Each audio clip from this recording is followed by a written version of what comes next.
लाहौर के जिलानी पार्क में food festival सजा तो लाहौरियों की एक बड़ी तादाद खाने से लुत्फानंदोज होने पहुंच गई। फूड का एक एक्सपोजर आता है इंसान को, मतलब वो आता है डिफरेंट चीजें ट्राई करता है। आई वुड सजेस्ट कि सारे आएं और ये फेस्टिवल एंजॉय करें। We just came here, अभी सब स्टॉल्स ट्राई करने। I'm really looking forward। दोस्त अहबाब से खुशगपियों के साथ साथ लाहौरियों ने तरह तरह के खानों से भी खूब इंजॉय किया।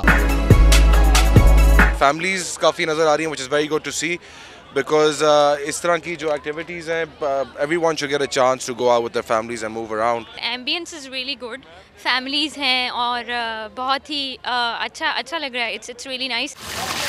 मुख्तलिफ इलाकों के खानों पर मुश्तमिल ये फूड फेस्टिवल इतवार की रात तक जारी रहेगा।